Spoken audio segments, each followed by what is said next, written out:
My words are going to be a little brief tonight. We have info cards at the edge of the pews that we're going to do right after my homily. And we have a commissioning ceremony for our new student executive leaders. So, without any further ado, how do you feel about one of these? I don't see people sweating. Are you sweating? Let's see. When I go to the doctor's office, I always take off my shoes. You're kidding me. Must be all these clothes.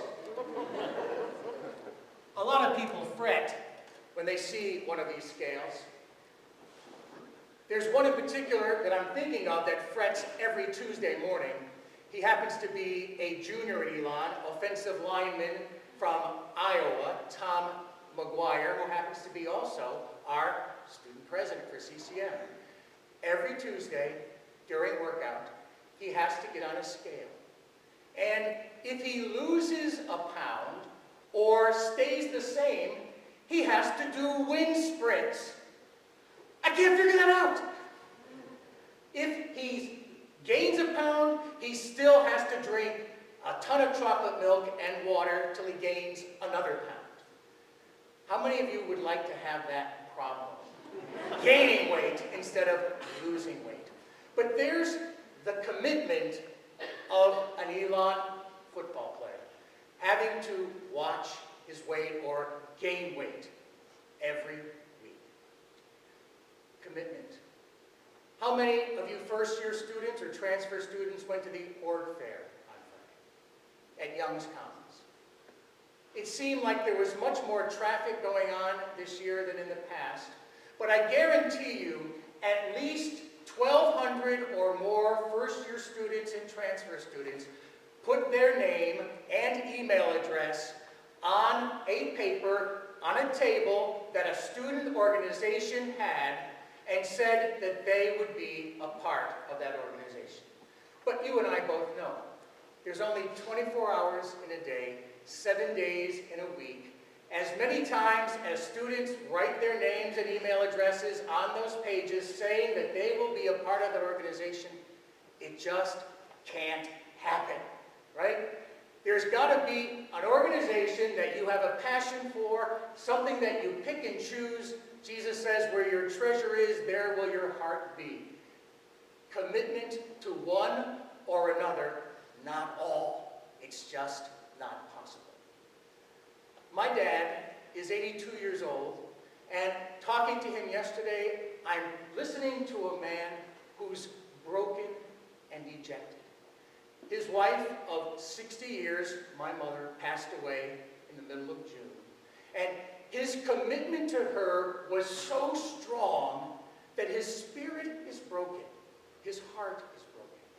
I ask you please to offer a prayer for my dad, Gerry. I will see him tomorrow. I don't know if any of you are tennis fans. Are you? This is the final of the U.S. Open Tennis Series in New York.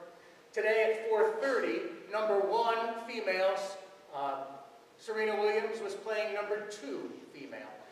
If you know the result, don't tell me because I'm having it recorded. I want to see it later. I don't know what you think about Serena Williams, an American, in her 30s, who's number 1 in the world. You might not like her fashionista clothing when she goes out on the tennis court. You might not like all her bling. But what you have to conclude about Serena Williams, commitment. She's committed to the game of tennis, even in her mid-30s, and number 1 in the world. Our readings today, our gospel is about commitment. Jesus says he doesn't want a part of us. He wants all of us. When we were growing up, we were told we couldn't use the word hate. He used it in the gospel today. Unless you hate your mother and father, your wife, your children, your brothers and sisters, you cannot be my disciples. He doesn't mean hate. He means unless you're willing to make a total commitment to me, you can't be my disciple. What does it mean, a total commitment? You already know. Those of you who are married, you are totally committed to your spouse. Those of you who have best friends, You're totally committed to your best friend. And what do you do for your spouse or your best friend? You spend time with, right? You make time for your spouse, for your best friend, for those you care enough about. We, my brothers and sisters, are called to make a total commitment to Christ. It's not enough just to have the name Catholic or Christian and say, there's my insurance. I've got that name. I've been baptized. I receive the Eucharist occasionally. I'm good to go. It's not enough. You heard the gospel. Unless we're totally committed. That means spending time with. No, that means making time for.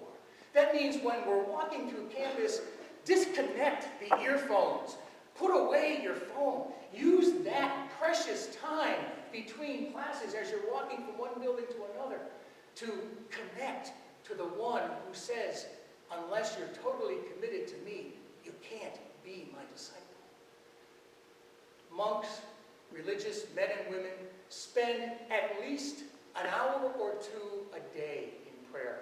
I don't think God is asking that of regular disciples. I think he wants to feel that in your heart, you've made that total commitment to him, and that you will make time. You will take the time to pray, to communicate. Communicating is what nourishes all of our relationships, and it has to nourish the most important relationship, and that is with Christ. Amen. Announcement.